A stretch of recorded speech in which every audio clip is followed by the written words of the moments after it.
Bonjour et bienvenue à ce nouvel épisode de Lightroom Retouche Express. On va développer cette photo d'un loup.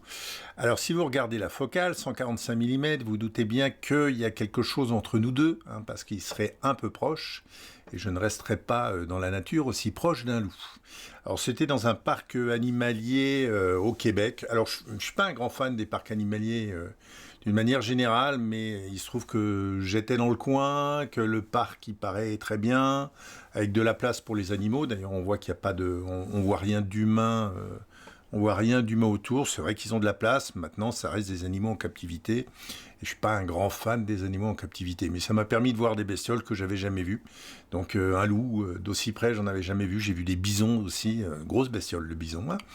Donc on va essayer de développer ça. Alors l'idée, c'est qu'on va pas y passer 2 heures dans le sens où c'est une photo de vacances. Ok, le loup il est sympa, mais on va pas essayer d'en faire un truc onirique. On va juste essayer de le mettre un peu plus en valeur et pas faire quelque chose de délirant. Je vois souvent dans les groupes Facebook des gens qui postent des photos où ils sont allés en fait beaucoup trop loin pour le développement. Ils ont essayé de transformer une photo qui n'est pas une œuvre d'art en œuvre d'art. Il y a des fois des photos, elles sont entre guillemets communes. Elles peuvent être sympas, mais elles sont standards. Et j'aurais tendance à dire, faut les développer d'une manière standard, pas essayer d'en faire trop, dans le sens où quand on essaie d'en faire trop, ça se voit. Là, vous voyez, il y a des petits trucs lumineux, je pourrais imaginer de faire un flair avec un soleil derrière ou ainsi de suite. Oui, sûrement, mais c'est pas l'idée. Ok, donc on va essayer de faire quelque chose un peu simple. Alors, qu'est-ce qu'on voit à 5000 ISO? Donc, du bruit. Si on zoome, on voit qu'il y a bien du bruit, là. On voit que j'ai foiré mes réglages, puisque je suis à 1 sur 1250. J'aurais pu être à 1 sur 500. Pour quelque chose qui bouge pas trop, ça suffisait largement. Mais je suppose que j'ai dû me mettre dans ce mode-là, parce qu'avant, il y a un truc qui bougeait. Mais c'est pas grave, on va faire ça tel que c'est là. Donc là, qu'est-ce qu'on va faire? On va commencer par réduire le bruit. Pourquoi on va commencer par réduire le bruit? Parce que Adobe conseille de faire ça. Je vais vous montrer une petite page. Ça, c'est une page qui vous montre l'optimisation des performances sur Lightroom classique. D'accord, vous trouvez ça sur le site d'Adobe. Recherchez optimisation des performances Lightroom classique, vous trouverez. Et en fait, aujourd'hui, Adobe conseille pour des problèmes de performance de suivre quand même un ordre dans le développement. Et il commence par réduire le bruit, parce que réduire le bruit, des tailles brutes, super résolution, ça va vraiment changer tous les pixels de l'image. Ensuite, suppression des reflets, ça va en changer pas mal aussi. Suppression des intrus aussi. Quand je dis changer, c'est-à-dire qu'on n'aura pas les mêmes après. C'est pas quelque chose qui sera plus exposé, moins exposé. Ça aura vraiment changé le pixel. Ensuite, il y a le développement génératif, mais ça on l'aura plus tard dans Lightroom. On a la suppression générative qui aussi va remplacer quelque chose par autre chose, d'accord? Et ensuite faire les trucs normaux et on termine par les réglages globaux. Alors chez moi c'est pas trop naturel ça, j'aurais tendance, le débruitage oui, mais le reste, moi j'ai un processus un peu plus dichotomique, donc c'est-à-dire que je m'approche de la cible. Je fais un truc, puis je reviens, puis je vais sur autre chose, puis je reviens, puis et ainsi de suite. Mais bon, ma config le permet. Mais simplement, voilà ce qui est conseillé par Adobe sur le développement sur Lightroom. Alors, je vais revenir sur Lightroom. Donc, on va commencer par réduire le bruit. D'accord ? Donc, comme j'ai une carte graphique assez puissante, c'est pas trop long. Sur un RAW de R7 qui fait 30 mégas, voilà, le bruit, il y en a moins qu'avant. Alors ensuite, vous pouvez décider, et là, il y en a plein, là, il y en a moins. Je vais peut-être aller vers là, ça me va pas mal. Ok, j'ai les détails, ça me va bien. Alors ensuite, j'ai les petits trucs lumineux derrière. Alors comme je disais, je pourrais faire un truc très onirique avec un soleil derrière, flair ou ainsi de suite. Mais là, dans le cas présent, c'est pas franchement ce que je veux faire. Donc je vais mettre ici en supprimer IA générative et je vais aller sélectionner cette zone-là. D'accord, et je vais lui dire ça. Mets-moi autre chose à la place. Retire-moi les petits points brillants.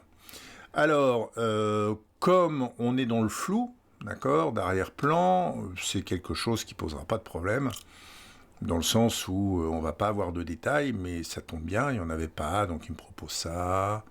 Il me propose ça. je crois que je préfère la première. Voilà, la première me va bien.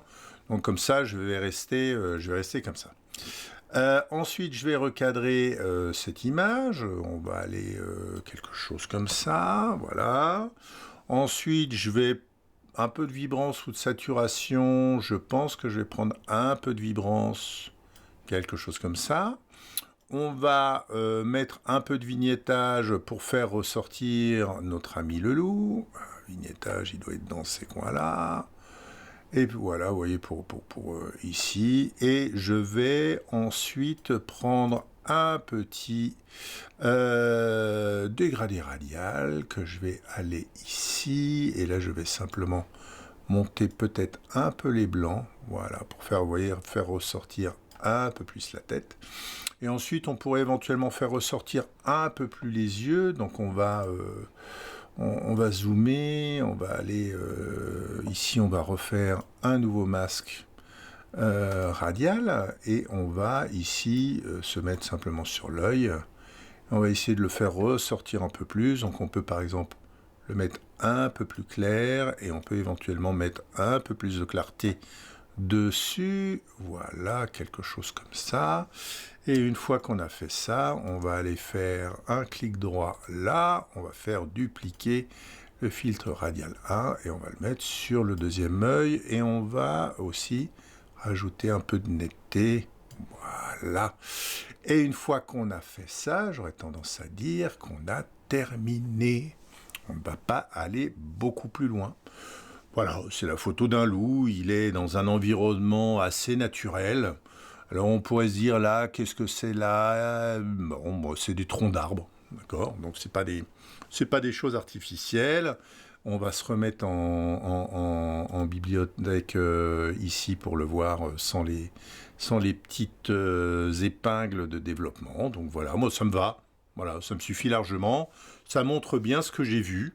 Et ça le représente bien. Alors si on fait un petit avant-après, Altix, voilà, avant on était comme ça, maintenant on est comme ça. Vous voyez, c'est très léger. C'est très léger. Mais moi, ça me suffit largement pour le mettre en valeur.